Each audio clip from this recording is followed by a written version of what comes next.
National anthem.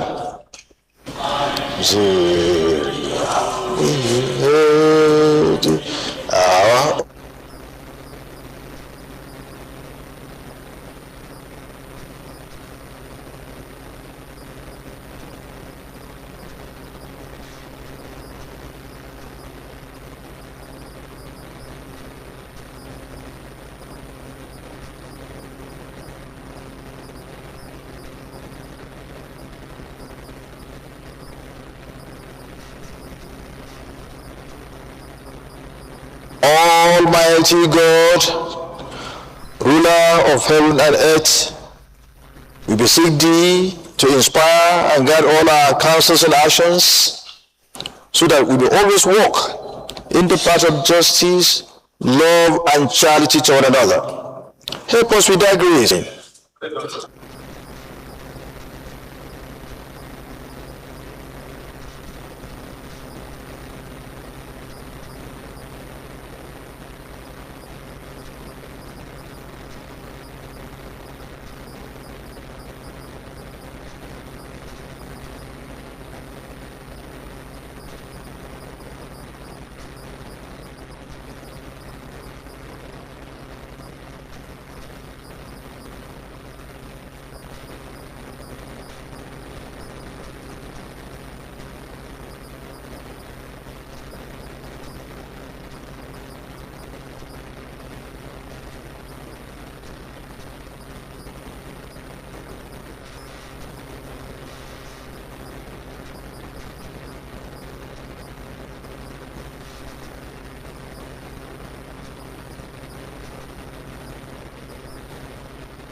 ọmọ wọlé sábàlá pàtàkì sọ ó sọ pé.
Your Excellency, the Senate President, we are from quorum and we are ready for business. The Civil Secretary, resume your seats. We are now ready for business.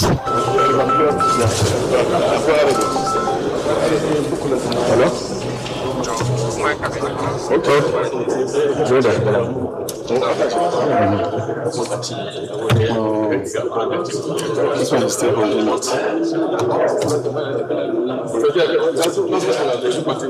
We're discussing the issue now. This thing is I think you just see at the party, what?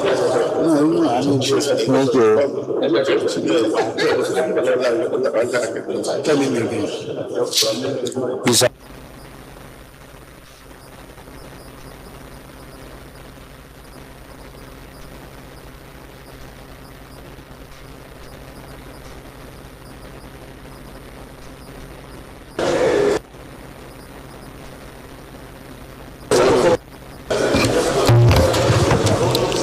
Distinguished colleagues, could you please look through the votes and proceedings of Tuesday, the 4th day of June 2026,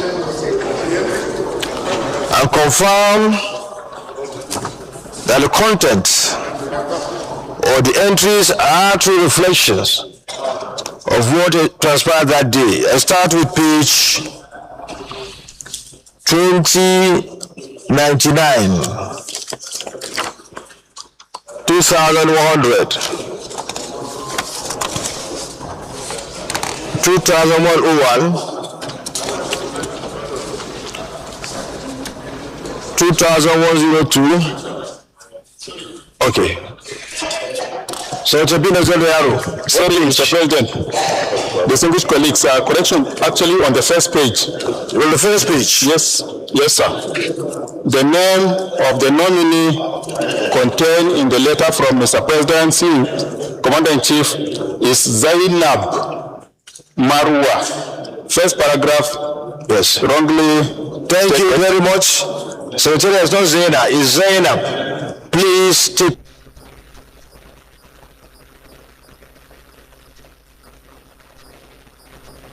$2,101,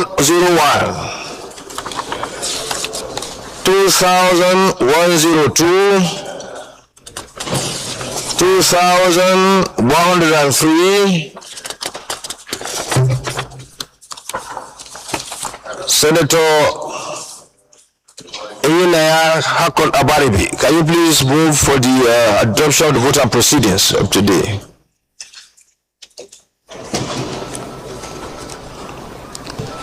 I'm sorry, excuse me, by tradition, the mover should come from here, and then you second. So please, let me, you second, sorry, you know the tradition. Senator Ali Ubaga take a dawama ko sakin yamma Sokoto.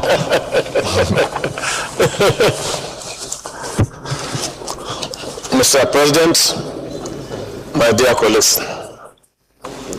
Aliu M. Wamako remains my name. Rest move that the vote procedure of Thursday, 1st June 2026 be approved. I so move, Mr. President. Thank you. Thank you very much. You know we like you to come over here. That is why I mistakenly called you. So you can answer second. But you have refused. My name is Iyinaya Abaribe. I will have said something, but I will swallow it. I rise to second the motion ably moved by my very good friend and chairman of the Deputy Governors Association in 1999. I so move. Thank you very much. Those in favor of the motion for the adoption of votes and proceedings of Thursday, the 4th day of June 2026, moved by Senator Ali Umugatika Dawamako, the Secretary of Sokoto, and Chairman of Deputy Governors Forum 1999, and seconded by a member of that forum, Senator proceeding of Thursday, the 4th day of June 2026 is hereby adopted.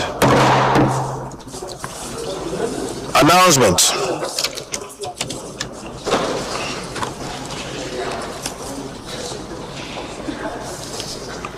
Distinguished colleagues, last week Thursday, the 4th day of June 2026 was the birthday of Senator Amos Kumayi Yohana. Also yesterday, Monday, the 8th day of June 2026 was the birthday of Senator Umar Sadiq Suleiman.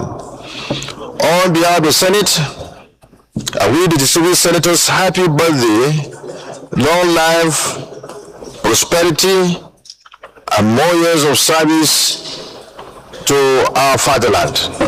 Happy birthday to all of you, to both of you.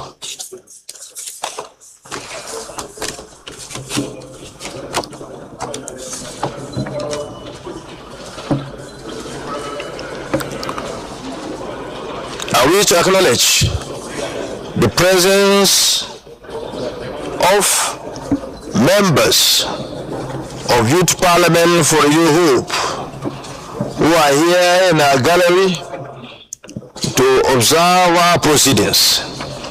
You are welcome. I wish you happy observation of the Senate proceedings, and whenever you are done, I wish you safely back to your various destinations. You may wish to sit down. I also wish to acknowledge the presence of staff and students of Asma Heritage Academy who are also here to observe our proceedings. You are most welcome. You may wish to sit down.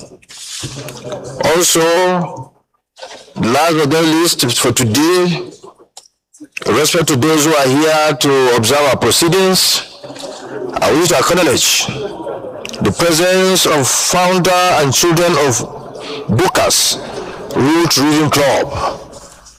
These young boys and girls are here to observe our proceeding of today. I wish you happy observation of proceeding. May God bless you, and whenever you are done, I wish you safe trip, you and your teacher back to your school or your various destination. You are welcome. You may wish to sit down.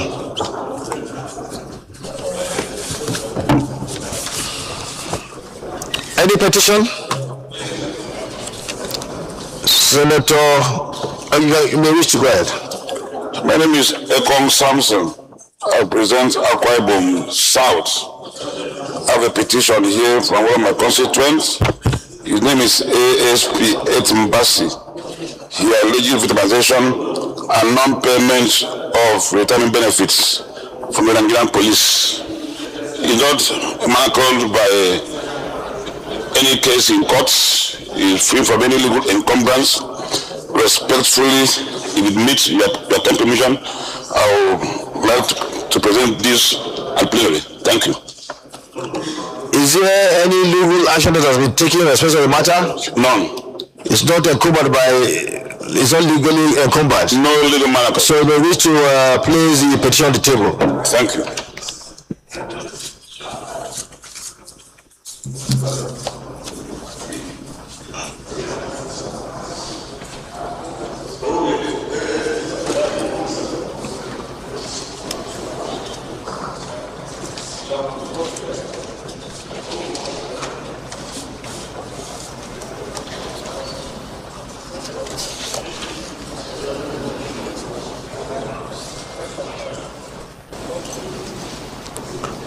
The petition is hereby referred to the Committee on Ethics, Code of Conduct and Public Petitions to report back within 4 weeks. The Leader of the Senate.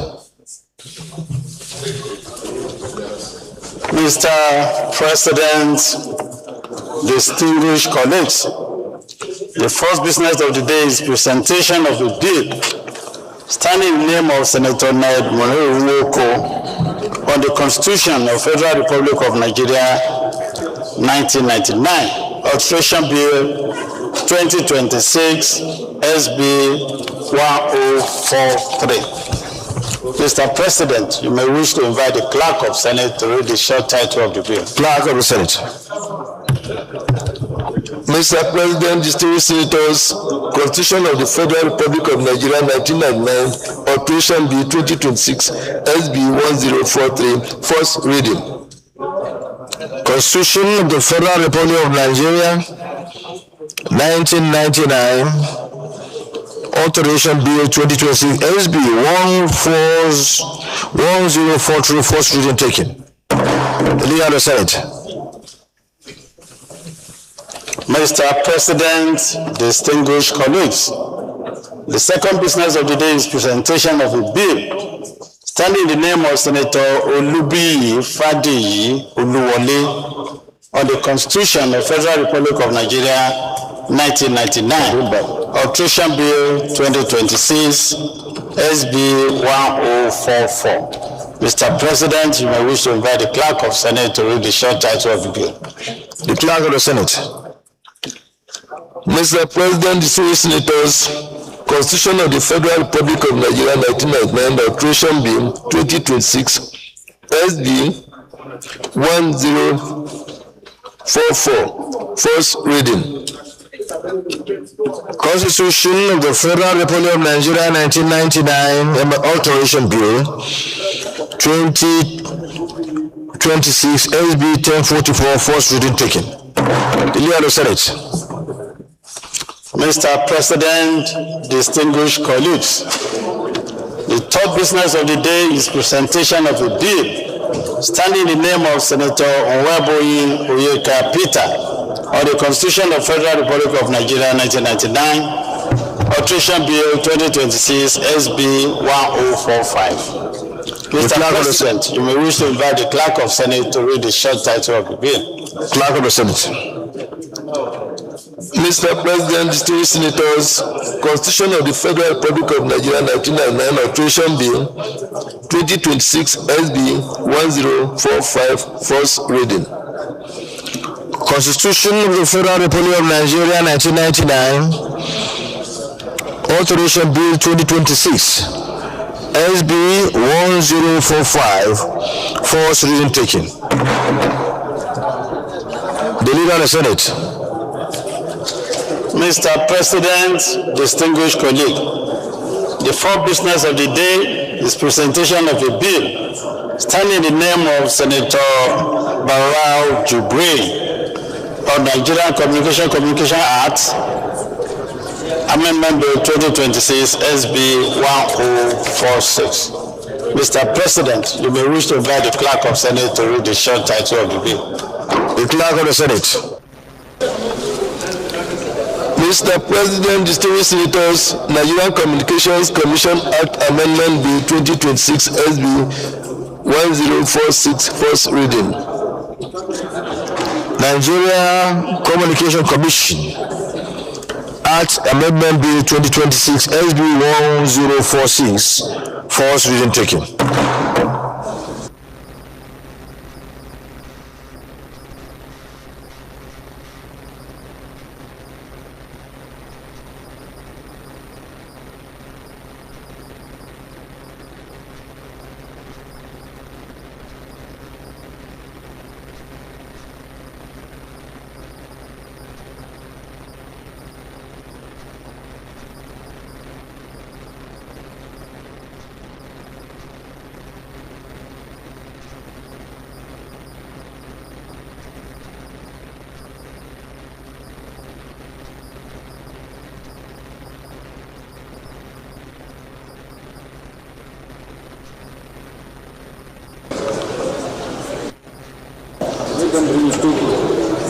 Is it there?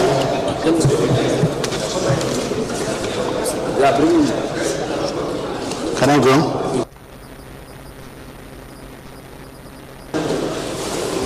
Mr. President, distinguished colleagues, the first order of the day, the second reading is the second reading of the Virtual Asset and Service Provider Bill 2026 SB 956. Distinguished senators will recall that the bill was read for the first time in this chamber on Thursday, 13th November 2025. Mr. President, would you bring to move the motion for the bill to be read the second time?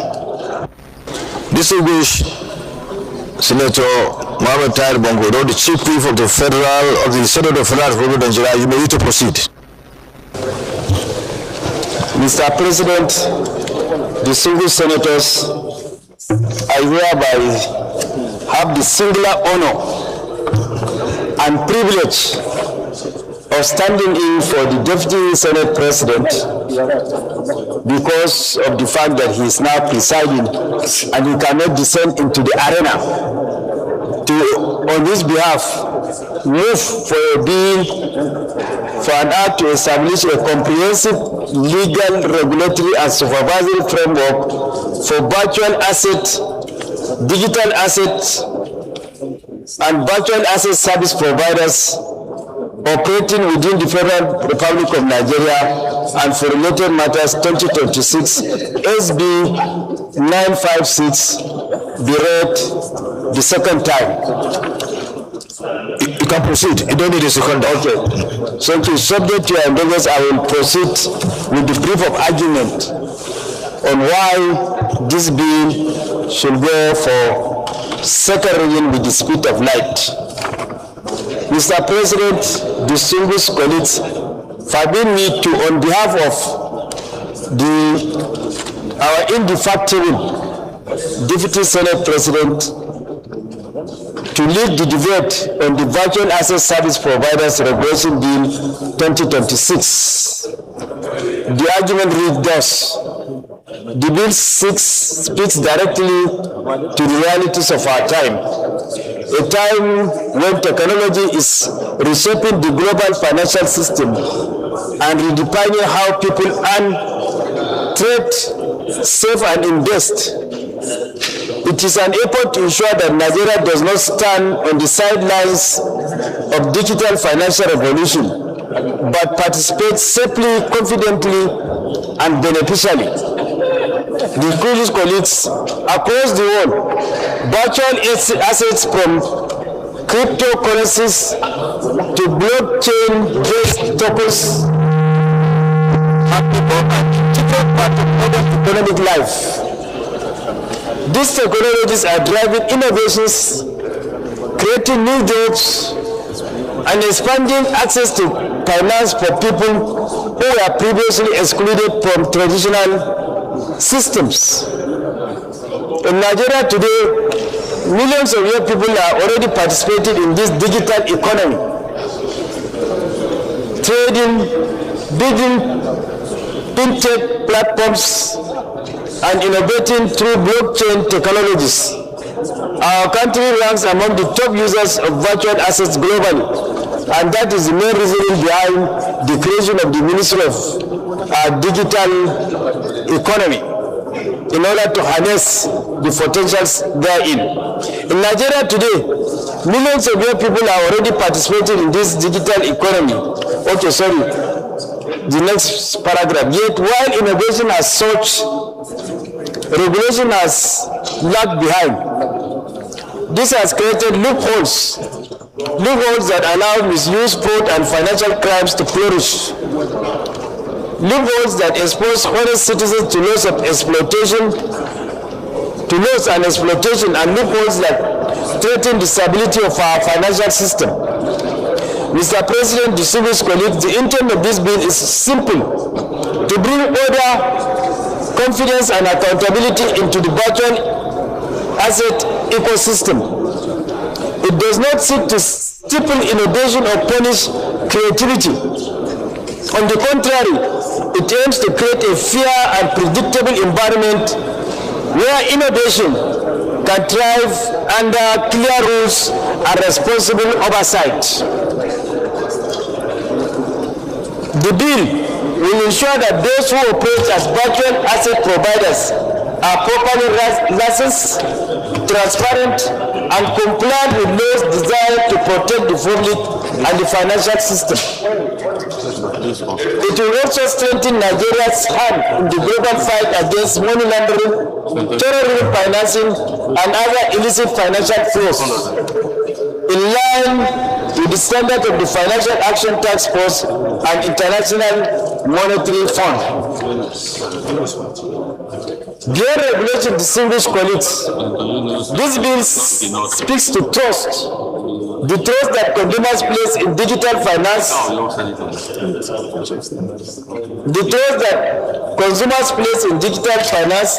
trust that investors place in our economy, and the trust that government must uphold in managing countries' digital transformation. If enacted, the law will help protect consumers from predatory schemes, attract responsible investment into fintech and blockchain sectors, and support the government's drive for economic diversification and digital inclusion. Mr. President, my dear colleagues, this is including Kenya, South Africa, and Ghana are already creating similar legal frameworks. The world is moving towards responsible regulation and virtual assets, and Nigeria cannot be left behind. With the passage of this bill, we will provide legal clarity and confidence that innovators, entrepreneurs, and investors have long awaited. We will also empower regulators to act decisively when abuses occur, while maintaining Nigeria's reputation as a bold and forward-looking digital economy. The Virtual Asset Providers Regulation Bill 2026 is therefore a necessary step in safeguarding our financial future. It is forward-looking, it is pragmatic, and aligns perfectly with Nigeria's national digital economy policy and strategy. I urge my colleagues to lend their full support to this bill, to allow it to be read a second time, and let Nigeria take its rightful place among nations shaping the rules of the new digital financial sector. So, Mr. President, distinguished colleagues, I urge you to support the second reading of this bill because it primarily wants to bring that sector in tandem with international best practice and also harness the potentials there in our digital economy for the purpose of creating jobs for our teeming unemployed youths and what have you. I urge you to support the second reading of this bill. Thank you. Leader, you can contribute. You have the floor, leader. Yeah, Mr. Senate President, distinguished colleague, and always I wonder why Nigeria is always lagging behind in taking very necessary initiatives. This is a situation where countries like Kenya, South Africa, and our brother Ghana had already covered a lot of mileage. And I wonder why we have refused to accept the fact that cryptocurrency and virtual assets are a matter of compulsion in the new world order. And I wonder why we have not recognized the need and benefits in regulating this aspect of our life. I would therefore want to say that very quickly we should strive to march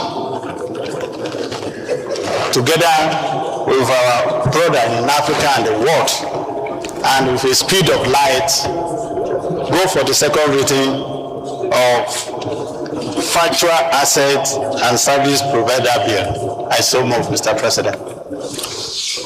Senator Adetokunbo Abiru, the Baba Adetokunbo Abiru, to this top-notch bill being sponsored by the leader himself, that's the Deputy Senate President. Mr. President, there is no doubt the times that we live in actually calls for a bill of this nature, because we live in the era of technology, and we can see all of the conversations that I've had so far related to virtual assets.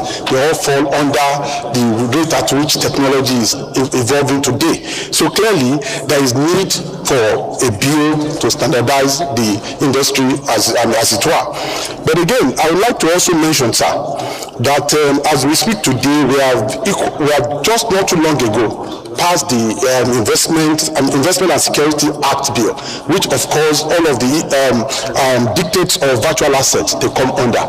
And in process in this Amialu chambers as well is the review of the BOFIA Act, which is also addressing matters relating to fintech. So what I would like to suggest is that, as important as this is, we should also marry it together so that we have an holistic view. Badini, yeah, sure. I mean, this shows you are really up to date in what is going on in our system, and you've spoken very well, and this will be considered. Thank you. Senator Shaibu Afolabi Salisu, SAS, you have the floor. Mr. Chairman, my name is Shaibu Afolabi Salisu. I represent Ogun Central, and I'd like to learn. A few days ago, there was a report that Nigeria leads in virtual assets in Africa. And this is not surprising, because Nigeria is also leading when it comes to fintechs in Africa. Indeed, out of 10 fintechs in Africa, possibly 6 or 7 are from Nigeria. And we're extremely very proud of this. From Flutterware to a number of these organizations, Nigerians dominate the fintech space. It is therefore not surprising that Nigerians also dominate the virtual assets in Africa. And if we do not provide a regulatory framework for this, there are 2-3 challenges that will occur. Number one, it will go under the table in a black market environment, and when there's no transparency, when it is opaque, it allows for criminal activity to take place. Number two, it will also undermine the potential of digital economy to contribute to $1 trillion economic vision of President Bola Ahmed Tinubu GCFR. And third and finally, with a population that is as savvy and young as we have in Nigeria, this is where our youth are going, both as an economic sector and also for the assets. It is therefore important that we provide a regulatory framework for this, to bring it into the open, to provide the enabling environment for the regulators to have visibility into those transactions and ensure that they are done transparently, openly. I therefore would like to support that this bill should go for second reading. Particularly at a time, our National Digital Economy and E-Governance Bill is at the third and final stage of legislative intervention. All of this tied together to create an environment for the opposition camp. Senator Natasha Akpoti, the chieftain of the PDP. Thank you very much, Mr. President. I'd like to also lend my voice in support of this very crucial bill, which is the regularizing of the virtual assets and service providers. This is very personal to me because my 20-year-old son owns a sports competition website, a gaming platform that he coded himself. And he has about 100,000 real-time players when the competitions are on. And I have asked him a number of times, why is he not marketing his gaming site in Nigeria, considering the fact that we have a very active young population? And he lets me understand time after time that he can't do that because the gaming servers that offer the back-end support for these virtual games are not considering Nigeria as, are not hosting in Nigeria. That recently they did open up for South Africa, in Africa, and they have yet to do so in Nigeria. And I questioned him why. He said, because we do not have the regulations in place. And he is able to host in America, in the Middle East, and Europe. And I want us to understand that we as a country are losing a lot of revenue from this, because those who are gamers understand how much is being generated from these gaming platforms. And it's very important that we do put regulations in place so that we can checkmate and attract a number of investments, because trust me, there's a lot of investment in the virtual space now that runs into almost billions of dollars. So it will be out of place if we want create jobs, because there are young people that create jobs and earn a living from these gamings as well as other virtual services. And so I think, sir, I want to really appreciate you, because if this happens, it will also be some succor to me personally, my family, and as well as many other Nigerians. Thank you, sir. Senator Adam Osomole. Thank you, Mr. President. My name is Adam Sajiwari Osomole. I represent the great people of Edo North. I think whatever needs to be said has been said, first from the lead presenter and all the subsequent comments that have been made. Mine is to say that everything suggests that this is self-evident. We don't need to overflog it. There's a way something is beautiful, you don't do too much makeup. So I suggest that we proceed to support this bill to go through second reading. Thank you, Mr. President. Thank you very much. Those in favor that this... Is there any opposition to the bill in the first place? Okay. I now put the question.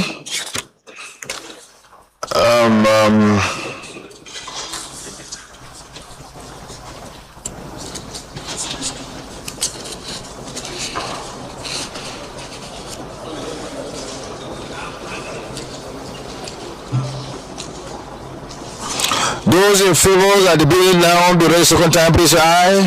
Aye. Those against say nay. The ayes have it. The clerk of the Senate. Mr. President, distinguished senators, a bill for an act to establish a comprehensive legal, regulatory, and supervisory framework for virtual acts, digital assets, and virtual asset service providers operating within the Federal Republic of Nigeria and for related matters 2026 SB 956 second reading. A bill for an act to establish a comprehensive legal, regulatory, and supervisory framework for virtual assets, digital assets, and virtual asset service providers operating within the Federal Republic of Nigeria and for related matters 2026 second reading taken. Let me commend. Now, the bill is referred to the Committee on Capital Markets to report back within 4 weeks. Let me commend those who contributed in the debate for the second reading of this bill. You've spoken eloquently about the need to create a legal framework to regulate or to protect investors in the virtual assets ecosystem. This is good in order to make sure that this new innovation in our economy or in the entire world economy brings attributes that will promote deliver our nation. Players within the ecosystem should be protected by law so that nobody will be cheated and nobody will cheat anybody. I want to commend Senator Abiru for his contribution, and I call on those concerned, the committees concerned, or those who are processing the bill he mentioned to consolidate this bill with the bill he mentioned so that we can have a strong framework to protect the entire virtual asset ecosystem. So I thank you, the Babadini of Ikorodu, and all those who contributed to this bill. Thank you very much. The Leader of the Senate. And also, before you proceed, let me also commend the Chief Whip that read the lead debate on my behalf. Thank you very much. You read it eloquently and well. This spoke for yourself, as you always say in your legal parlance. You see, I can't repeat that, but you did very well. Thank you very much. Mr. President, distinguished colleagues, the second order of the day, the second reading of Chartered Governance Institute of Nigeria, Establishment Bill 2026, SB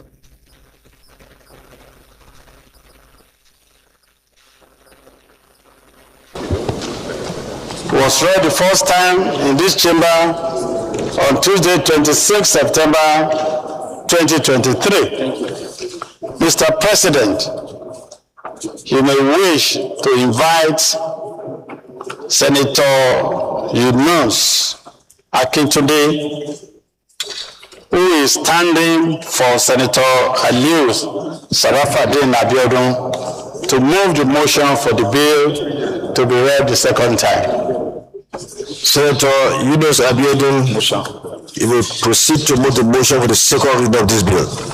Mr. President, I remain Yunus Abiodun Akintunde, representing Oyo Central Senatorial District. I wish to move for the motion to lead the debate on a bill sponsored by Senator to read the bill for the second time. You may proceed. You don't need. You may proceed. No need for a second. Mr. President, distinguished colleagues, I wish to lead the debate on a bill to allow to establish the Chartered Governance Institute of Nigeria and for related matters 2026 SB 89 on behalf of the two sponsors, Senator Sharafadin Abiodun Oyo South and Senator Ismail Osita Bonaventure Imo West.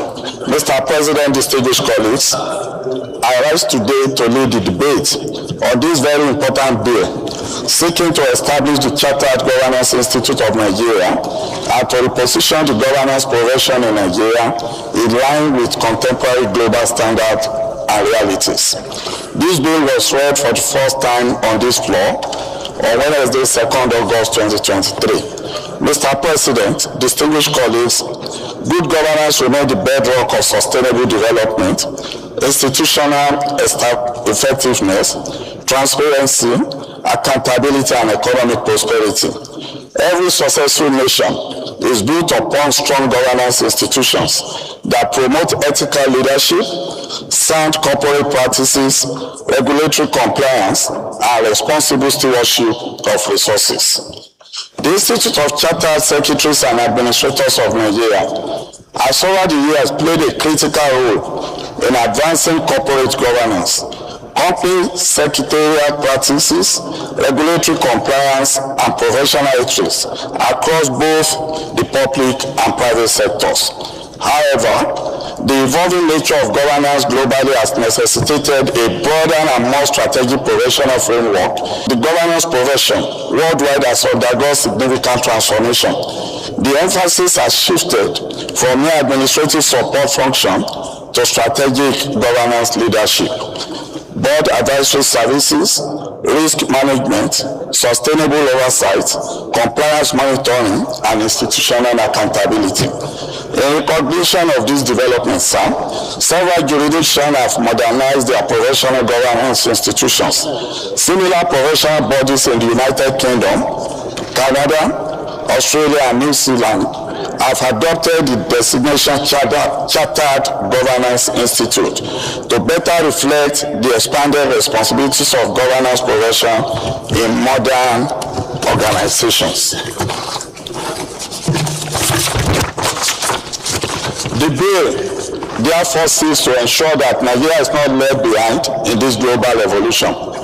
Mr. President, distinguished colleagues, this bill seeks to, among other things, re-establish and redesignate the institute as the Chartered Governance Institute of Nigeria, promote excellence in governance practices across public, private, and non-profit institutions, strengthen corporate governance framework and ethical standard, and finally enhance professional education, certification, and capacity development in governance-related disciplines.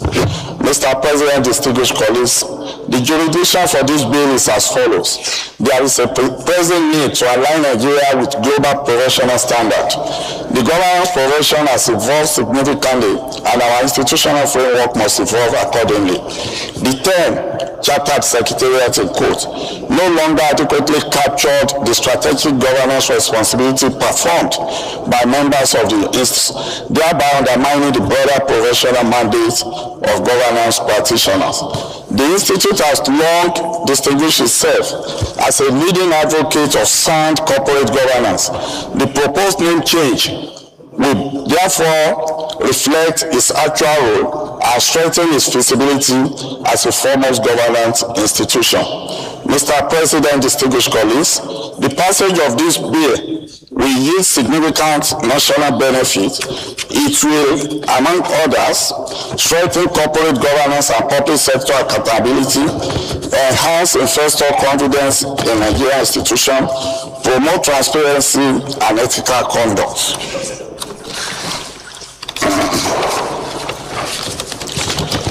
Finally, it will improve board effectiveness and regulatory compliance. A strong governance culture reduces corruption, improves service delivery, enhances business competitiveness, and ultimately contributes to national development. The institute shall continue to utilize the existing infrastructure, personnel, and institutional resources. Consequently, no substantial expenditure is anticipated beyond routine administrative adjustments that may arise from implementation. It is forward-looking legislation that will enhance governance standards, improve professional practice, and contribute meaningfully to national development. Mr. President, distinguished colleagues, I therefore urge this distinguished Senate to support this bill and allow it to proceed to the next legislative stage. Thank you.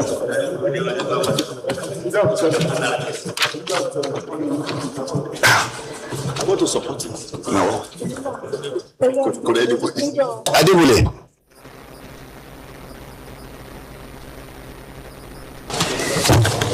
Yes, Excellency,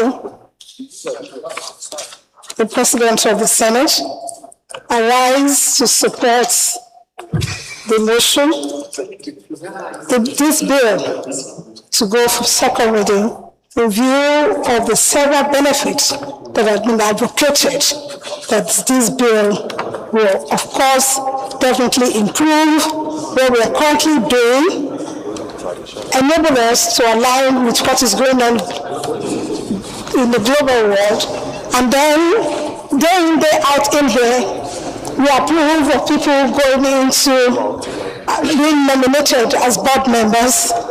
And of course, there are people that are going to service this board. For them to be able to do that effectively, we must know that we must again improve what we are currently doing, build that institution for them to be able to serve and serve the board effectively. Distinguished colleagues, it is in this light, owing to the benefit, inherent benefit of approving this bill, that I suggest that we please support this bill to go for second reading. A lot of these benefits has been advocated in this bill itself, so there's no point taking your time. I therefore recommend that this bill should be read the second time. Thank you. Senator Adam Oshomole. Thank you very much, Mr. President. My name is Adam Saliu Oshomole. I represent the great people of Edo North in Edo State. Mr. President, I have serious issues to this bill. The first, Mr. President, is that we should be guided by our own resolutions. We can't repeal a law. Are we appreciate the attention of Mr. President. This unlawful arrest should be addressed by the Chief Whip. And if he's absent, then we elect a new one immediately. I'm ready to serve. Mr. President, these people are breaking the rules of the House. Senators cannot move around when you are graciously allow a senator to stand and to have the floor. I'm telling you. Particularly if you are Baba Adini, you have to respect the religious injunction. Sir, I have serious problem with this bill. First is that we had resolved time and time again that we can't be repealing an act without the benefit of seeing that act. How can I in clean conscience repeal what I have not seen and substitute it with another? I think for us to have a meaningful conversation, we must look at the existing act, look at the sections that this proposed bill seeks to change. I'm always of the view that referring to America, Canada, and so on, it's neither here or there. Every country make laws according to its own peculiar environment with clear-cut objective. I'm not convinced that we need to repeal an act that is done before us. I'm not convinced that change of name is important enough for us to make amendment. And I have seen a general tendency. One day somebody will come here and suggest we should have a chartered institute of senators in order to ensure that the conduct of senators is transparent, is accountable, and all that. I think laws are meant to be important, and you change it only when there is a compelling reason. I have not had compelling reason for us to do so. But more importantly, I don't think we can proceed without the benefit of the existing act that we seek to repeal. Thank you very much.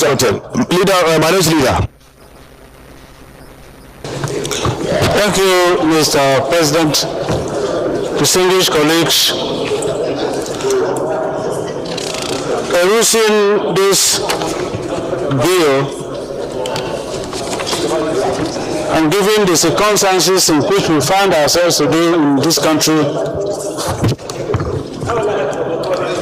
Before you proceed, Senator Adam Oshomole, the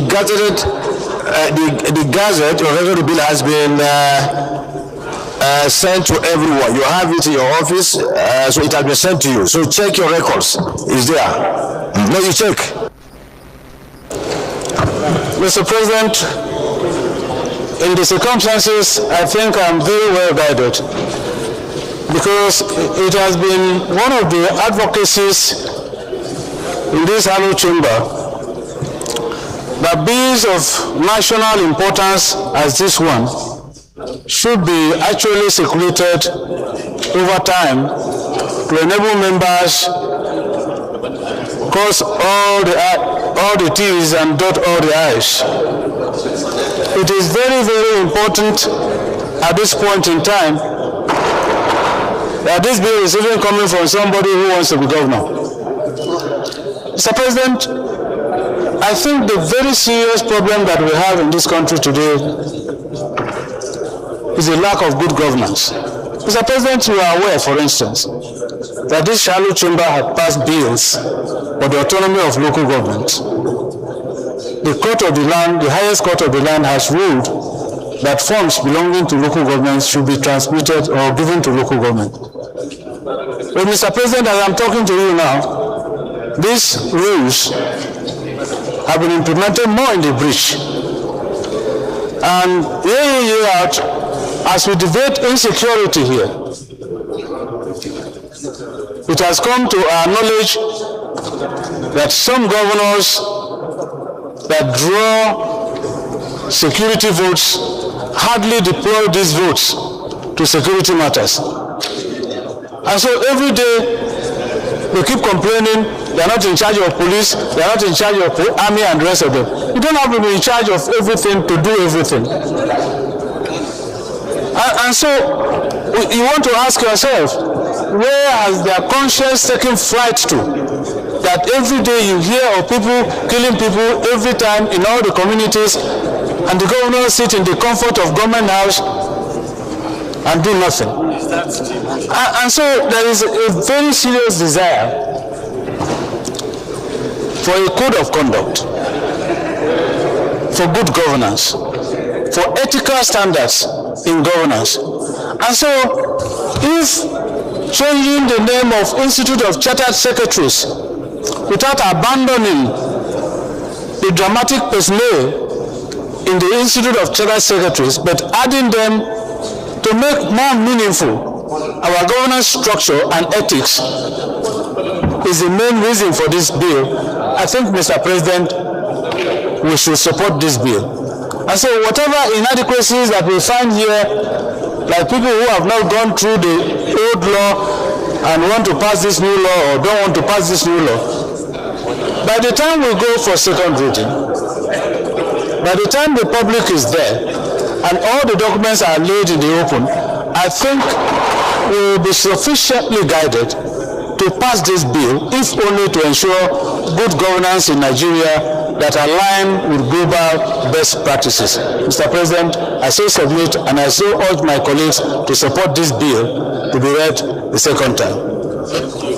Those in favor that this bill be read second time, please say aye. Those against say nay. The ayes have it. The clerk of the Senate. Mr. President, distinguished senators, a bill for an act to repeal the Institute of Chartered Secretaries and Administrators of Nigeria Act and enact the Chartered Governance Institute of Nigeria to make provisions for determining the standard, knowledge, and skill to be attained by persons seeking to become members of the Institute and for related matters 2026, SB 89, second reading. A bill for an act to repeal the Institute of Chartered Secretaries and Administrators of Nigeria Act and enact the Chartered Governance Institute of Nigeria to make provisions for determining the standards, knowledge, and skills to be attained by persons seeking to become members of the Institute and for related matters 2020 second reading taken. The bill is referred to the Senate Committee on Establishment and Public Service Matters to report within 4 weeks. The Leader of the Senate.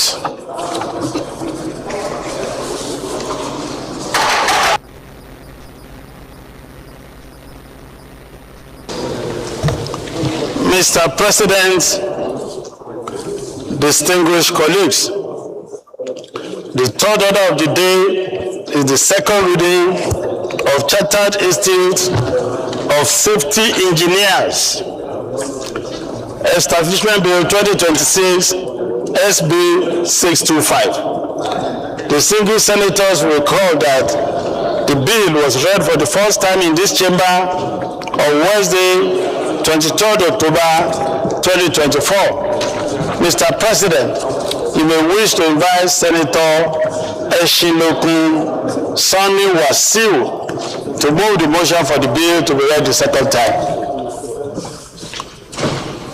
I call on Senator Eshinokun Sani Wasiu, representing Lagos West and Chairman Senate Committee on Marine Transport, to move the motion for the second reading of his bill. You may proceed, distinguished Senator. Thank you, Mr. President. I remain Senator Wasiu Sani Eshinokun, representing Lagos Central. I rise to move that a bill for an act to provide for the establishment of the Chartered Institute of Safety Engineers of Nigeria to regulate safety engineering practice, control and determine the standards of knowledge to be attained by people seeking to become Chartered Safety Engineers and for related matter 2026 SB 625 be read the second time. Mr. President, I also want to crave your indulgence to lead the debate on this bill. Thank you, sir. Mr. President, distinguished colleagues, it is with great delight and a deep sense of gratitude that I rise to lead the debate on the general principles for the bills for an act to establish the Chartered Institutes of Safety Engineers of Nigeria and for related matters SB 625. The bill was read for the first time on the floor of this hallowed chamber on Wednesday, 23rd October 2025. The bill, among other things, seeks to provide legal, professional, and institutional framework for the regulation, advancement, and institutionalization of safety engineering practice in Nigeria, which is a technical discipline essential for national safety, industrial reliability, and sustainable infrastructure. Mr. President, my dear colleagues, there is no gainsaying the fact that Nigeria continues to experience avoidable industrial and infrastructural tragedies arising from incessant building collapse, pipeline explosions, plant fires, process leaks, maritime incidents, and transport accidents. All these occurrences have resulted in monumental losses amounting to billions of naira. Hence, there is need for deliberate legislative intervention to address the inherent challenges in this engineering sector through the instrumentality of lawmaking. Consequently, while commendable efforts have been made in safety administration and health, safety and environmental management, the underlying engineering systems and design standard that ensure safety by design remain largely unregulated, underdeveloped, and uncoordinated. And these, among other factors, are responsible for the series of reported cases of building collapse and other related incidents. Accordingly, Mr. President, distinguished colleagues, the proposed legislation has been crafted to fill these critical gaps hitherto experienced by establishing the Chartered Institute of Safety Engineers of Nigeria, which shall be the professional body responsible for the technical, engineering, and scientific aspect of safety engineering practices, distinct from occupational health and safety management and administration.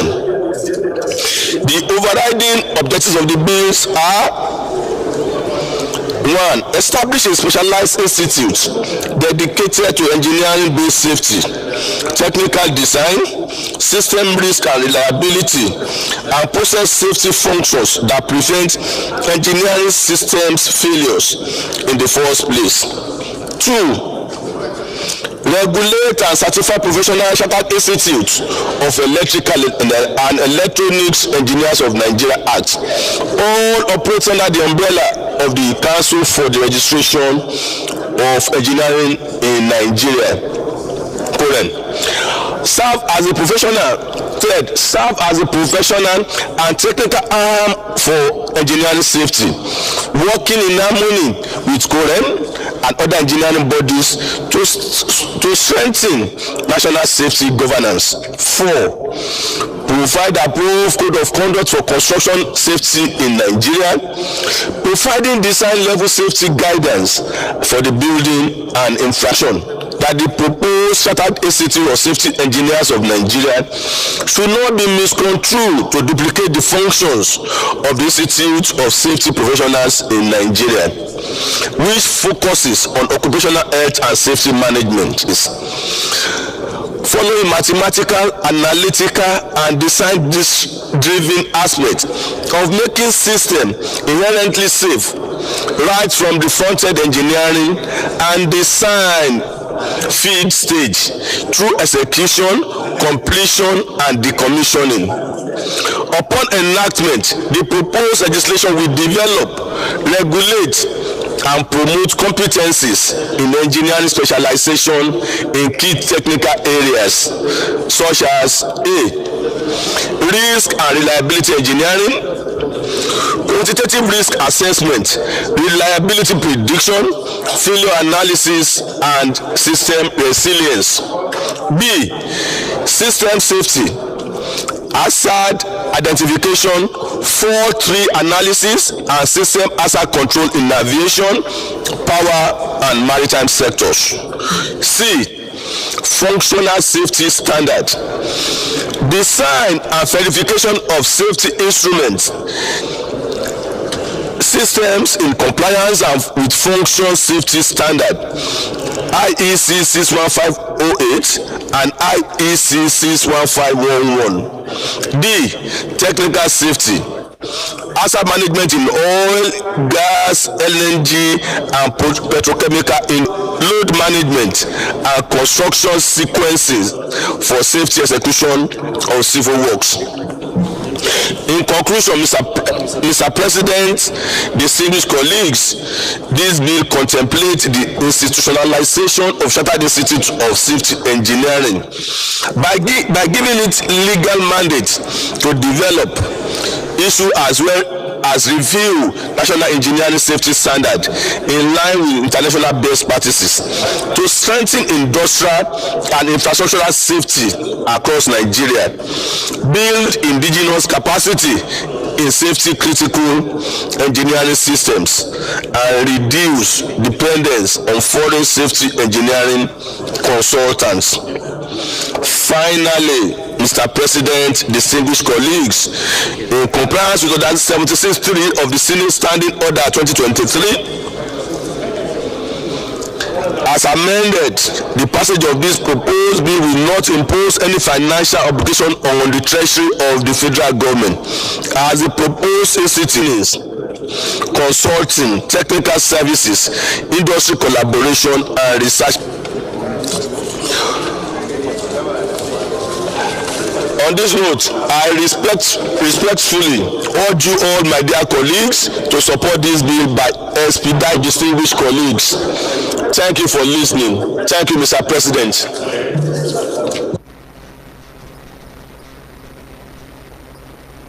Senator Saliu Mustafa. Saliu. S-A-L-I-U. Well, Mr. President, on this top-notch bill ably presented by Senator Wasiu Eshiloku on the lead debate for a bill to enact and establish the Chartered Institute of Safety Engineers, I rise to lend my voice and to ask other colleagues to lend their voice and support the passage of this bill. It cannot be said better than this, that we need to have a safety measure in whatever we are doing, especially in our engineering aspect, both before technology. Because when you look at this bill, it explains why some of these safety measures are needed. Sometimes we think safety measures of engineering aspect is only relating to the hazards and the accident that occurs there. We should look at the further. So I want to ask my colleagues that we should please give this bill the quickest passage it needs so as to be able to achieve. Thank you, Mr. My name is Senator Victor May OFR. I represent Anambra Central Senatorial District. Mr. President, I recognize the concern expressed by my brother, the sponsor of this bill, on the issue of safety standards in Nigeria. The bill to establish Chartered Institute of Safety Engineers appears to me to be an attempt to create another body of engineers that will be charged with responsibility of ensuring safety standards. We know that we have, as recognized in this bill, Council for the Regulation of Engineering in Nigeria. And the essence of their work is to ensure that engineering practice in Nigeria conforms with global standards. Building collapses have continued to create anxiety and concern among the citizens of this country. I think that an engineer is an engineer, chemical engineer, civil engineer, structural engineer, all arms of engineering, they are all engineers. To be able to ensure safety in engineering practice, it has to do with the Council for Regulation of Engineering in Nigeria to be responsible to the dictates of their charter. If an engineer, a civil engineer, is in charge of a building construction and it collapses, sanctions should be handed down against the engineer. It has to be investigated because Institute of Safety Engineers will not give new body of knowledge to engineers. No new body of knowledge. It is the same engineering that they study in various arms of engineering to ensure safety. Therefore, it has to do with enforcement of the professional discipline in engineering, no matter the arm where you are practicing it. So COREN, I believe, is the one that is charged with this responsibility to ensure safety in the area of engineering practice. So I don't know whether this Chartered Institute of Safety Engineers will have new codes apart from the codes handed down by Council for Regulation of Engineering in Nigeria. So I'm saying that if there is need to harmonize the functions of COREN and any other body that will be established to have to do with engineering practice, whether it is standards or anything, so that we don't go and establish a new body, Chartered Institute of Safety Engineers, and their work essentially is the same thing with what COREN is doing. The important thing is for COREN to be alive to its responsibilities to ensure standards in the practice of engineering in Nigeria. I'm not therefore opposing the bill because it's my brother sponsoring it, but I want to draw the attention of the Senate that Chartered Institute of Safety Engineers is going into the work of Council for Regulation. Thank you very much. If the bill is able to scale through to the sake of reading by time, we go to a public hearing. I'm not trying to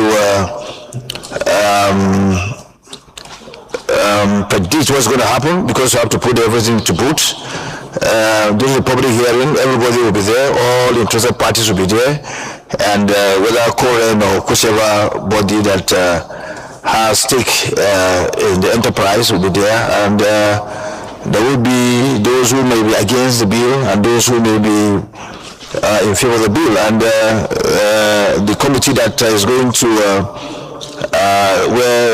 the committee that is going to have the referral will now decide on what to bring to the floor. Having said that, let me call on Senator Gbenga Daniels, and then the last who will round up the debate will be the deputy leader. Thank you. My name is Otumba Engineer Gbenga Daniel, representing Ogun East.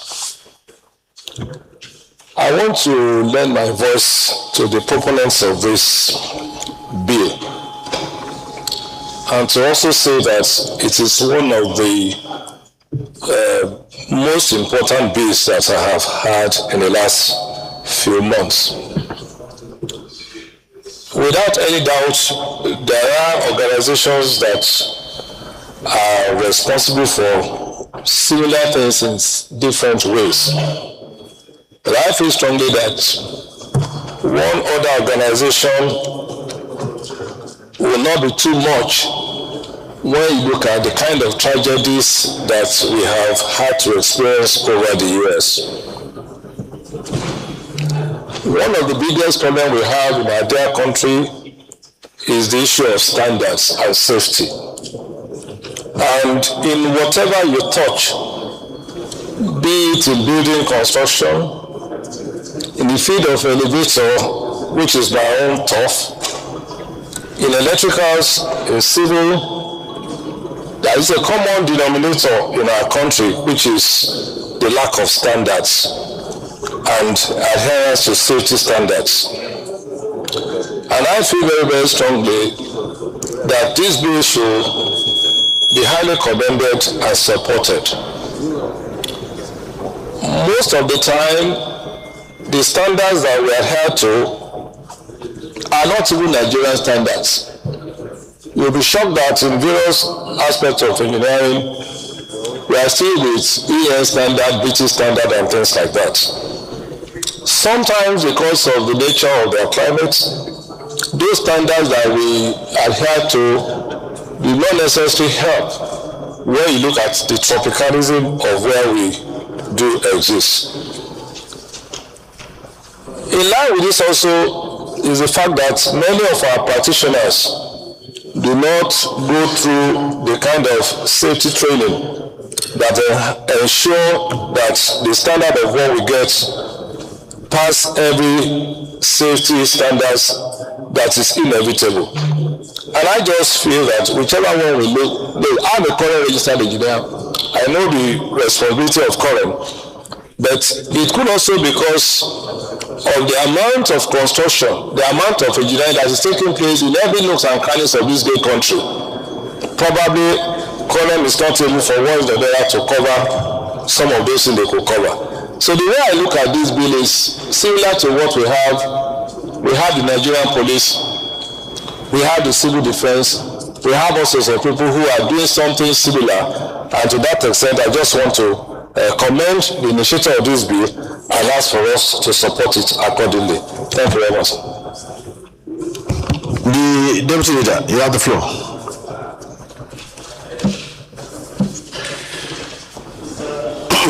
Senate President, distinguished colleagues, I just want to lay emphasis on some facts. By design, by arrangement, engineering devices are not supposed to fail. Basically, they are supposed to have undergone series of check and balance before they are put into functions. So theoretically, safety is supposed to be a perfect arrangement in engineering devices. But I want to emphasize that the greatest problem we have is in... Leader, you are talking of resolution of forces in civil engineering. Forces will resolve, resolution of forces. I know that in engineering, where... Yes. But the problem we have is lack of adequate training of our professionals. We have problem of quackery. People are not supposed to be there. They are there. We have problem before they become leader in their professional engagement. So my take is that, and for every engineering process, there are so many professionals involved. We need a body. A body has been proposed to now work along various professionals to be able to do support the establishment of Chartered Institute of Safety Engineers as a layer to protect failure in our services. I so support, Mr. President. Before I put the question, it's not, I don't want to descend into the arena as always said by the Chief Whip. Do you have similar bodies across the globe, or this is a force? You have, I just want to ask the sponsor. Yes, sir. You have another just working pari passu with Korean. All they need is the legal backing. The last national chairman is.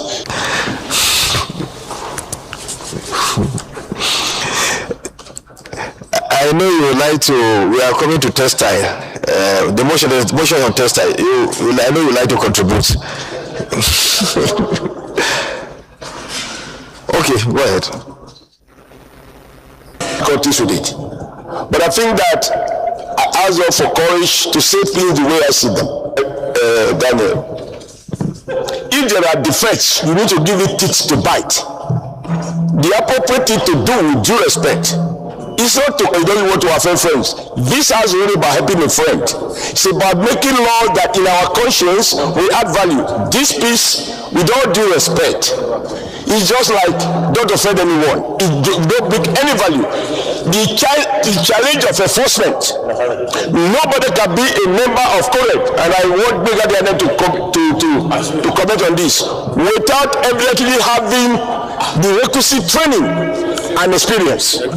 It is not thrown at you. And what is the experience about? That you have the competence to evaluate, to design, and ensure that you are held accountable for the structural integrity, if it is civil engineering or other requirements that you are supposed to certify before you are admitted as a member.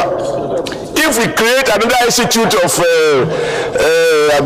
whatever, how does that speak to enforcement? What is done in other jurisdictions, which Mr. President, I'm sure you know it more than me, is that if there is something missing in an act, we add it by amending the act.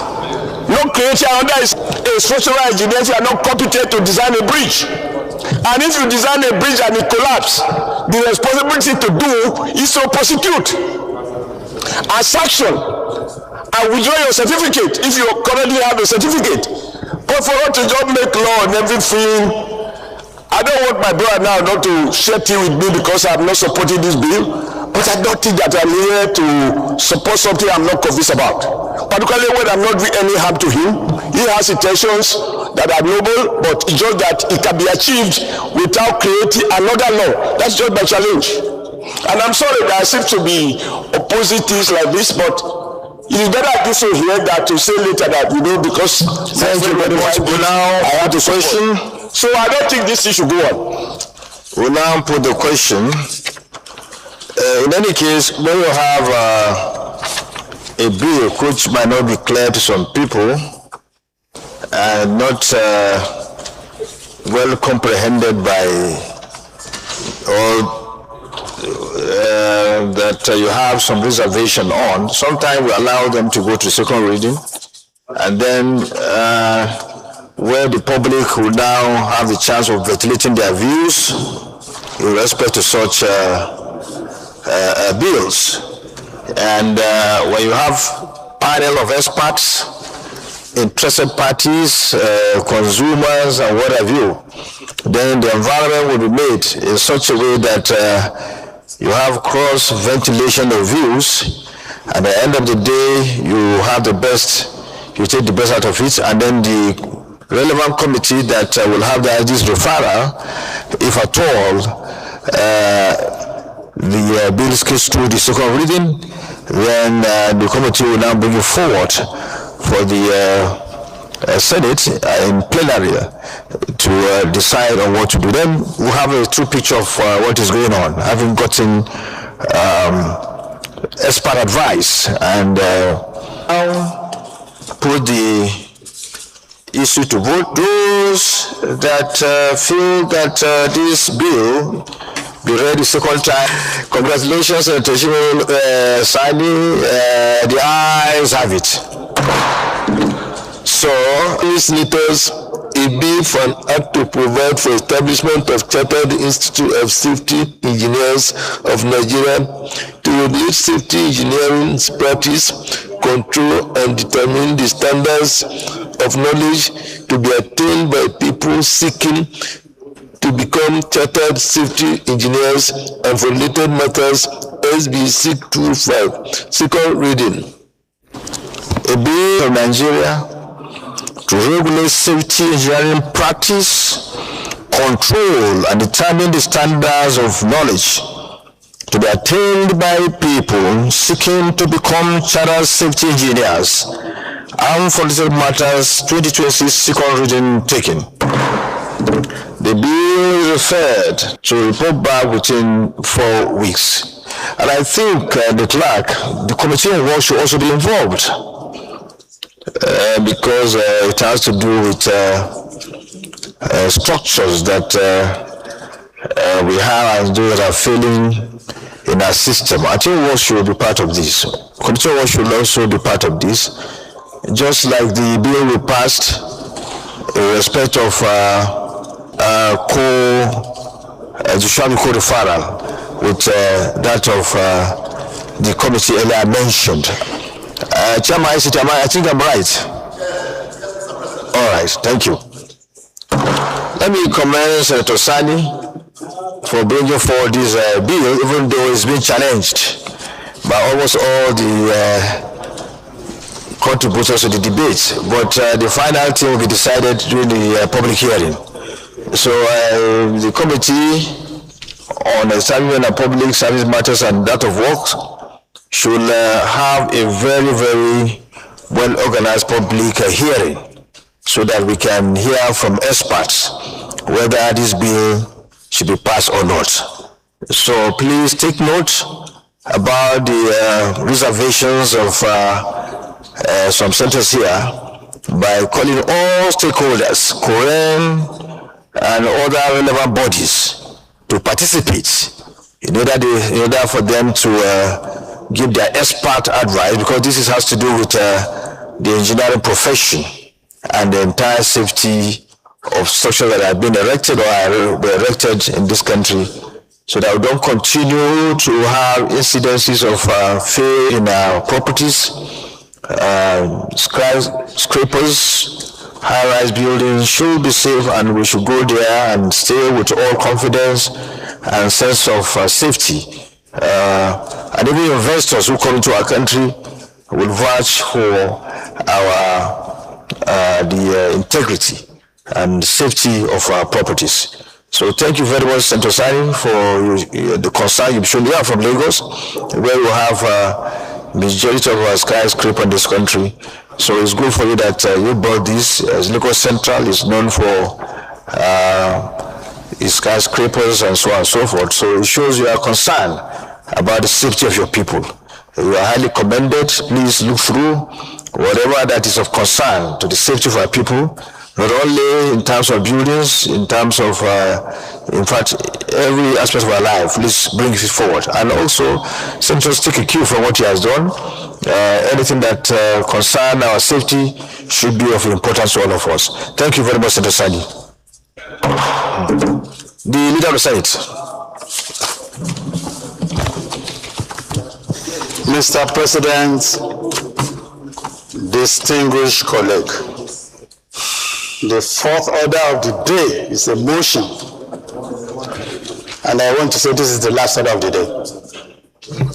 Standing in the name of Senator Katung Sunday Masha and many others on the urgent need to revive this textile industry in Nigeria, and with particular reference to Kaduna-Kano axis. Mr. President, you may wish to invite Senator Katung Sunday Masha to move the motion. Senator Katung Sunday Masha, you have the floor to move for your motion to be debated. You can proceed. Thank you very much, Mr. President. Sunday Marshal Katung, I represent the people of Kaduna South Senatorial District. And with your kind permission, Mr. President, in addition to the co-sponsors listed, I want to also name the following as co-sponsors of this motion: Senator Musa Mustafa, Senator Shuaibu Lau, Senator Friday Komboy, Senator Shehu Kaka, Senator Natasha Akoti, Senator Onao Ogoshi, Senator Professor Anthony Ani, and Senator Dicket Plan. You forgot to mention my name. I'm one of the co-sponsors. Yes, sir. And Senator Barrow Jibin. Thank you, Mr. President. The Senate notes that the first large textile manufacturing mill in Nigeria was built in Kaduna State and began production in 1957. And this was replicated in all the regions in the country, especially the eastern and western regions, resulting in tremendous growth in the textile industry. Also notes that the Nigerian textile industry blossomed in the 1960s and 1970s following committed government interventionist schemes such as the ban on importation of textiles, which ultimately drove many investors into the sector. Further notes that by the late 1970s and 80s, there were 167 textile mills in the country that provided 500,000 direct employments, thereby making the textile industry the highest employer of labor in Nigeria after the federal government. Cognizant that Kaduna was referred to as a textile city because it housed giant integrated mills and had the headquarters of the Nigerian Textile Manufacturers Association, when the state could actually boast of about 11 textiles companies operating at optimal capacity, including the Arewa Textiles, Fantex Nigeria Limited, Nortex Nigeria Limited, Supertex Limited, United Nigeria Textile Limited, providing employment and business opportunities to thousands of people.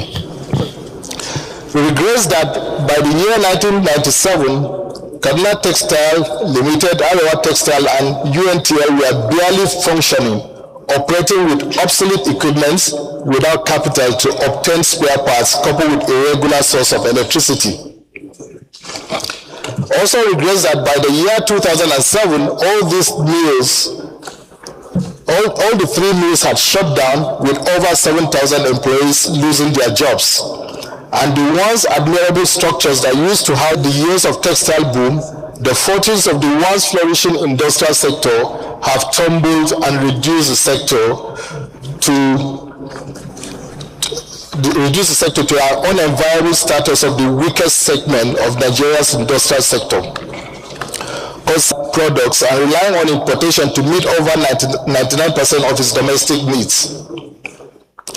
Also concerned that it is undeniable that the lost glory is yet to be restored, and it is even hard to believe that the Nigerian textile industry once occupied annually, and with a capacity of producing more than 1.4 million table and bed linen, Guinea brocades, wax pre-land, aimed at revamping and fast-tracking the growth and development of the cotton, textile, and garment sector, as well as addressing the various problems facing it, it is obvious that at the moment, one of the most daunting challenges steering the sector on the face is the influx of foreign textiles into the country. Also worried that with the lifting of the ban on textile importation in 2010, Nigeria now has almost 80% of its textiles imported from China, Indonesia, Taiwan, and other countries. This trend is definitely not helping the Nigerian economy in terms of employment, job creation, and needed foreign exchange. Accordingly, the Senate resolves to call on the federal government, Ministry of Agriculture, Ministry of Trade and Investment as a matter of urgency to ensure the revival of the textile industries in Kaduna and Kano in particular, and the country in general, as this will further create job opportunities for the unemployed population of our country, thereby addressing youth restiveness and attendant insecurity. 2, also urge the Nigerian Customs Service to increase surveillance of our borders to check the activities of smugglers and ensure collections of the right tariffs for all imported textiles and other related produce. Mr. President, I so move. Senator Jibril Isa Ochocho, representing the very good people of Kogi East. Mr. President, first I want to thank Senator Kateng for this well thought out motion. It is so comprehensive and straight to the point. Mr. President, first I want to state that the issue of import substitution strategy, which we've been dwelling on for so long a time, the issue of textile companies is one of those issues that we are supposed to address when it comes to import substitution strategy. Import substitution strategy is supposed to conserve foreign exchange. As we know today, Nigeria has a need for foreign exchange for many other important things. when we know that a particular product can be produced, the textile industry used to be a major employer of laborers in Nigeria, both skilled and unskilled. As it is today, those factories have collapsed. The owners of those factories are bankrupt. Many of them today are finding it very difficult to survive because they are still owning banks. Apart from the Kaduna houses that he's talking about, if you go to Lagos, for example, the likes of Aswali Textiles, which used to be a major employer of labor, has gone down the drain. Go to in the eastern part of the country, Aba Textiles is suffering the same fate. This promotion is very important. The way I want us to approach it is that we will not just allow it to die here the way many of the motions have died. I want us to engage the Ministry of Industries. There has to be a comprehensive package on how to address this textile industry. First, the existing factories have machineries and equipment. Those machineries and equipment can be valued. When they are valued, that represents the equity stake of the original promoters. Then Nigerian government, through the Bank of Industry, can now provide additional machinery to those factories. That becomes the equity stake of the federal government in those factories. Then, at the end of the day, the commercial banks can now grant working capital to these companies. That is the way it has to go. We have to sit down with the Ministry of Industry and tell them how to go about this. If they don't, by the end of the day, we will not get the desired result. I think we should invite them. Let them come and sit down with us. We take them through the rudiments of this, on how this should be structured. This is what we call financial engineering. We have to structure it such a way that this motion can pass the test of time. So I want to mention that apart from the foreign exchange that will be conserved by not importing these textile products, by producing these textile products in Nigeria, there are other benefits. We have the backward integration, wherein the cotton farmers will go back into action, okay? Because the major product is cotton, the major input is cotton. The cotton farmers in the north and wherever will now go back into action. Thank you. Then, Mr. Chairman, Mr. President, sorry. Now, if we are able to put this package together, the Nigerian Customs Service has to be up and running. There are two alternatives. One, we have to institute prohibitive import tariff on imported textiles. Prohibitive. That's to say that nobody will want to do it because if you are saying 1,000%, for example, people will be scared. It's either prohibitive import tariffs on imported products or imported fabrics or outright ban. And the Nigerian Customs Service should be up and running in implementing that. I thank you. Thank you, Senator Mohammed Ogoshi Olao. Thank you, Mr. President. My name is Mohammed Ogoshi Olao. An attractive motion of concern to all and sundry. So please let's allow for two minutes. Okay, you have the floor. Thank you very much, sir. Like I said, my name is Senator Mohammed Ogoshi Olao. I represent Nasarawa South. So I want to commend Senator Katu for this motion. It wouldn't have come at a better time than this. Better time than this because all that is happening in our country today is because of lack of jobs to do by our youths. And these 500,000 jobs that were lost are the direct jobs. Think of indirect jobs that are also lost as a result of this. And the backward integration that was just mentioned by my colleague, I would want to suggest that the leadership of this Senate should at this time take it as a matter of priority that with this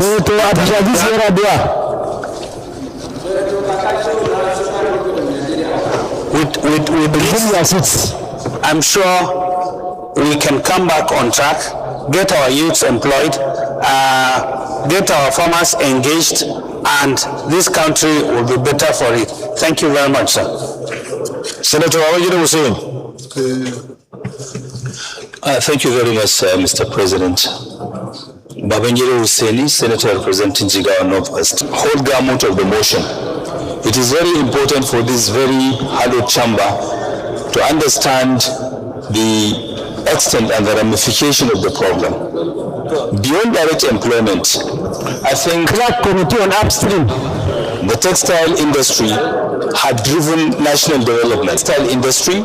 So therefore, my prayer here is we will have to have a holistic and comprehensive approach to deal with this problem.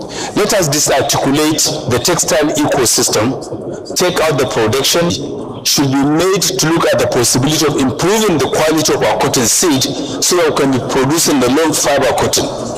At the level of processing, our machineries are obsolete and are outdated. Textile manufacturers can be encouraged to partner with Bank of Industry to facilitate the issue of the customs and the smuggling and all of the associated problems coming. Government has to take decisive step in making sure that we patronize made in Nigeria products, we make it affordable, we also make it a priority in our procurement to make sure that fabrics, locally produced fabrics are given priority more than imported fabrics.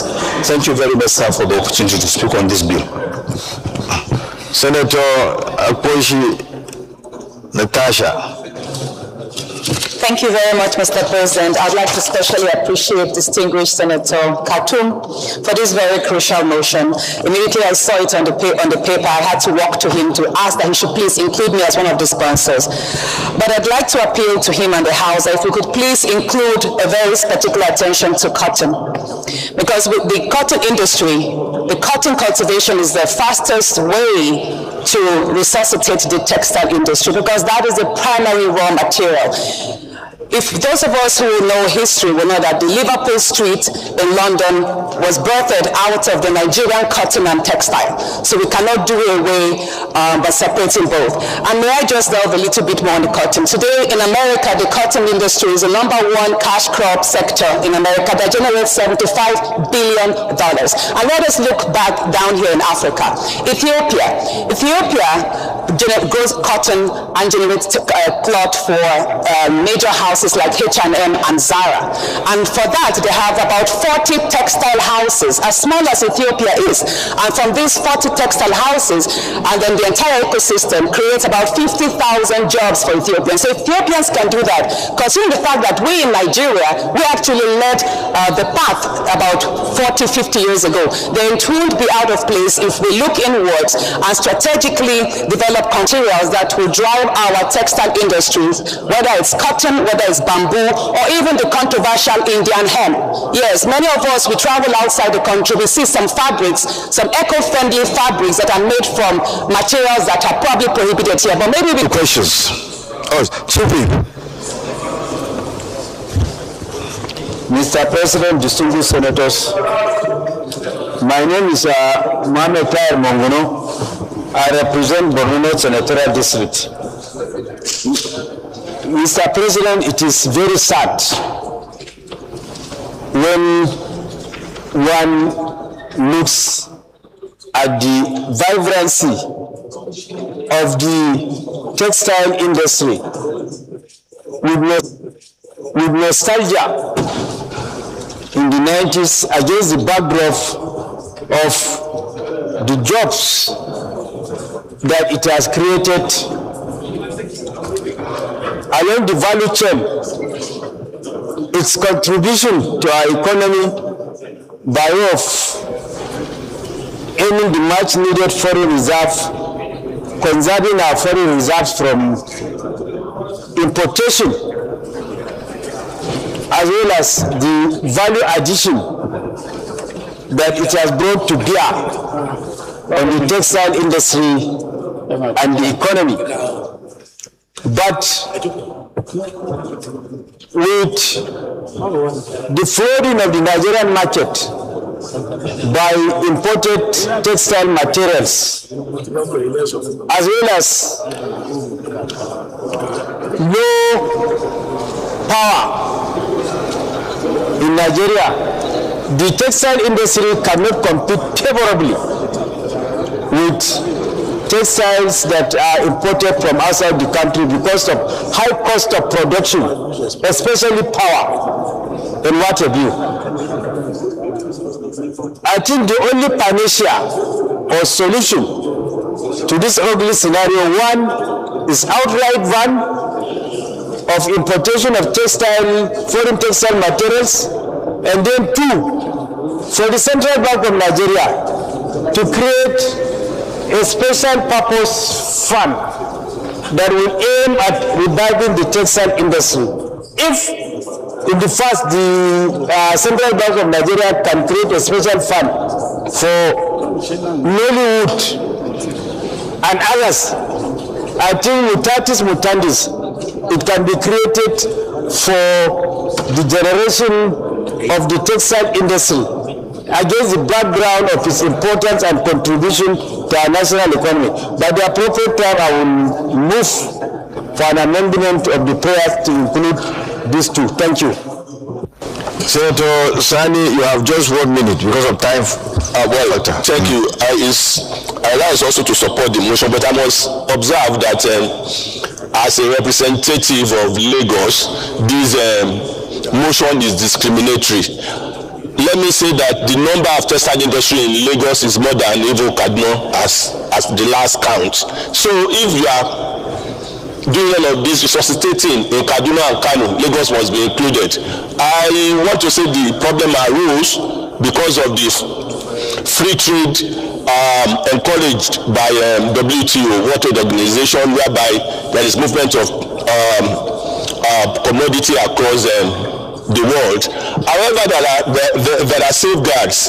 There are safeguards in WTO which are always observed in the breaches, especially by the third world countries, and they allow any independent power plant that is to serve particularly all the industry, especially the textile industry in they are in Obakran, Isono, and Aswane. More than 11, more than 12 big, like Kentes, everyone were there. So if we must do this, Lagos must be included, and or we remove the. When you come, you can move for additional prayer. We'll go to the prayers. Okay, sir. The Lord was not least Senator Adam Oshimole. I said you shouldn't speak the other time, that you might want to speak here. You said no.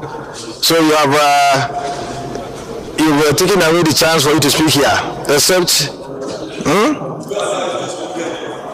Okay, Mr. President, sir, it's just that the rules of the Senate does not forbid any senator from speaking on every item, and we should be guided by those rules. No, I don't have to pick and choose when to talk. Yes. This is a complete different topic. Well, as a former chairman of APC, but not as a lawyer. Not as a lawyer. Anyway, you are allowed to speak. Go ahead. Thank you, sir. Because this is not about law, this is about clothing. And I'm a tailor. Just to say that in Kano, we have so many textile factories, from blanket making to towel to socks. And then we move to Sharada. You have several textile factories producing various fabrics. My brother from Lagos has just reminded us that from Ikeja Textile Mill set up by Wolowo, we had several in Igomu, Apapa, even Baba Adini of Korodu, we had factories. In Asaba, we had one. In Onitsha, we had General Cotton Mill. In Aba, we had Aba Textiles. We have complete federal character. Now I was talking to somebody from the Federal Character Commission. I said, I wish that I had set up commission on how to share the cake. This federal character is about. That we have federal character issue. And sir, you will say the right thing that even the world trade allow you to regulate. In any case, post and present President of America has set aside the world trade and is negotiating nation by nation. We cannot be more pro international institutions than the leaders of the free world.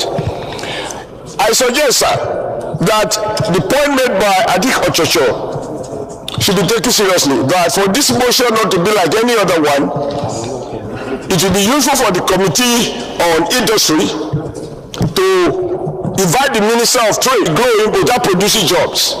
But the manufacturing sector will necessarily create a job-led economic growth that will provide jobs for everyone, leading to more prosperity and reducing the number of idle hands. Sometimes I wonder, Those people who are working in Shanada, Ikado, and Bopai, what can they be doing now? The about 30,000 workers that were in Kaduna City alone, what can they be doing now? Over 50,000 workers that were in various parts of Lagos, we are allowed to add additional prayers such as to give this measure the teeth that he needs so that Nigerians can visit manufacturing those things that will create jobs for our people. Thank you for your patience, and may you continue to have this large heart to accommodate people like us. Thank you, sir. Well, thank you, Senator Shomole. Why I said I didn't know as a lawyer because we had an agreement that we were not going to speak. That what you said, you wanted to speak. I said no, don't speak. You speak. But now you twisted and then try to bring some legal tricks into it. But anyway, you have spoken and you spoke eloquently. Thank you very much for your contribution. Now we go to the prayers. Okay, Senator Mame Ademadero. Thank you, Mr. President, my distinguished colleagues. Mr. President, I didn't want to speak, but because of the issues raised by Adams Oshomole, I'm compelled to come and explain what happened. Mr. President, textile industries were flourishing in Nigeria because of the protection they enjoyed from government in the 60s, 70s, and even early 80s. By then, I could recall the Nigerian Customs Service, by then it is being called Department of Customs and Excise, were empowered to seize textiles and even ban them. And that gave encouragement to the textile industries. And they were flourishing and flourishing. And Mr. President, distinguished colleagues, Nigeria used to be the second largest producer of cotton in the world. And this means we were generating a lot of employment arising from cotton production. If you could recall, the then northern Nigeria was earning and also groundnuts. But because of lack of protection and smuggling of textile industries, the farmers and also the textile mills started going under. Farmers were stopped production, stopped going to farm to produce cotton. Textile mills also closed because of lack of protection. And we saw a lot of influx of textile products coming from Asia. China developed simply because they decided to close their borders. And I don't see why we should not do the same. I will at this juncture, Mr. President, I will push for the total ban of textile material, importation of textile material in Nigeria. If we really want to revive the sector, the only way we can do it is total ban. The issue of trade liberalization is to no work. There is no way it can work. So total ban is the only answer. And this is the point I want to stress, Mr. President. Thank you. Thank you very much. We'll go to the prayers. Prayers. Prayer 1. Call on the federal government, Ministry of Agriculture, and Ministry of Trade and Investment as a matter of urgency to ensure the revival of the textile industry in Kaduna, Kano in particular, and the country in general. This will further create job opportunities for the unemployed population of our country, thereby addressing youth restiveness and attendant insecurity. Those in favor of this prayer say aye. Amendment. Senator Adams Oshomole. Thank you very much, Mr. President. Impact in Nigeria.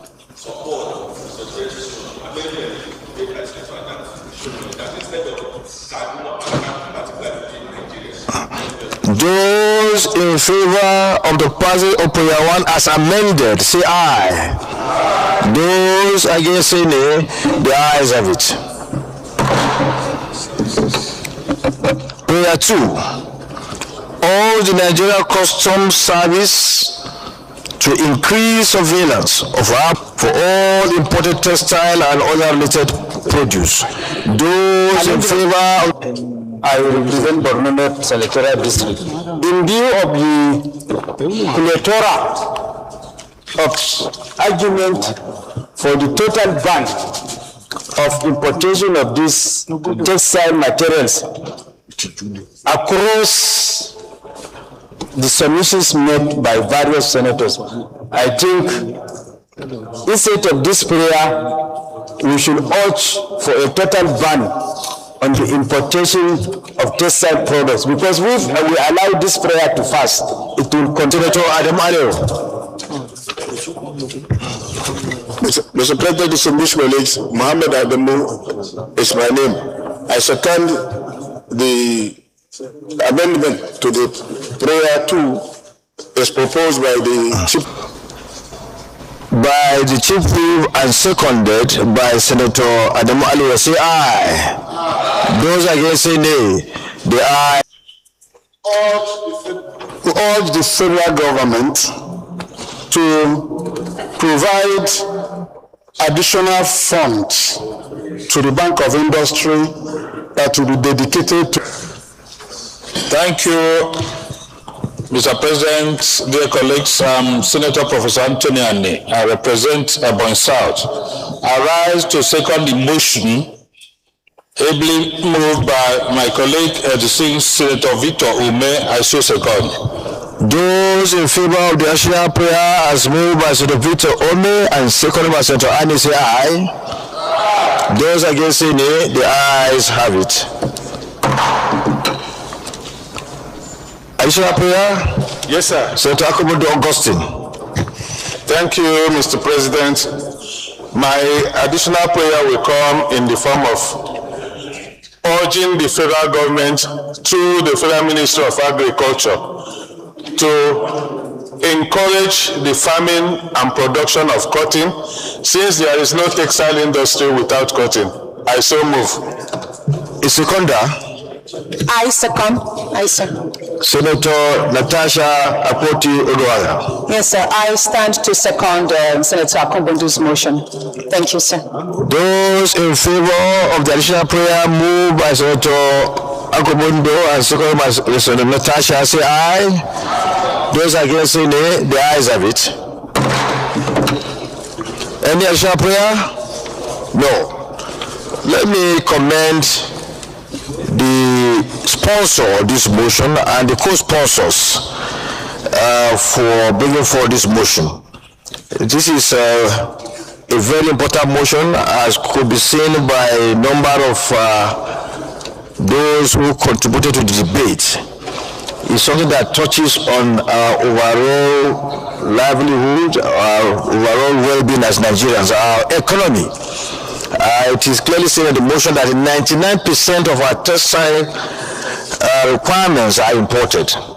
99% of those items we need in form of textile related are imported. This is worrisome, as against 100% that was produced in this country. Whatever system we are operating now has failed, so we should revert back to the former system. Senator Adam was showing the main mention of factories in Kano, in Sharada, in Panshekara, wherever. So all these yes, of course, also we have them in Bompai. Some of these factories have now been sold and are being used as housing estates and so on and so forth. This is worrisome. A lot of jobs are said in the motion. We've lost so many jobs opportunities for Nigerians. Any textile material we import from China or India, we are providing jobs to Indians over there and then taking away jobs from Nigerians. And not only that, our hard-earned foreign exchange is being spent to enrich these countries. This cannot continue. So we should look at what we did in the 60s, the 70s, that we became successful in textile production. Let's go back to that system, people.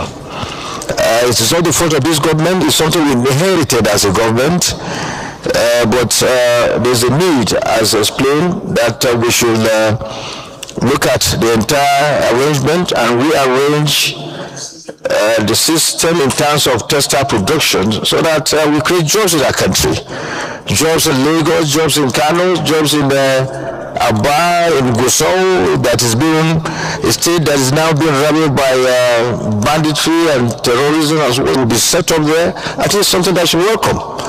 So everything has been explained in the motion. Our committee on to bring in reforms in terms of things that will bring succor to our people, that will arrange the economy for the better. I'm sure he will not hesitate to do the best he can to make sure that things are being turned around to allow textile products that we need in this country that should be produced in this country. We thank you very much for your contribution, and we hope resolutions will be, in respect of this motion, will be implemented. With this, we have come to the end of our activities for the day. The Senate leader, you may wish to move for the Senate to adjourn till tomorrow. The leader of Senate. Mr. President, distinguished colleagues, 10 June 2026, 11 a.m. prompt. Minority leader, you may wish to second the motion. Mr. President, at 11 a.m. for further legislative activities, I so second. Those in favor of the motion for adjournment to Wednesday, the 10th day of June 2026, simply say aye. Those against say nay. The ayes have it. The Senate stands adjourned a.m. prompt.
It's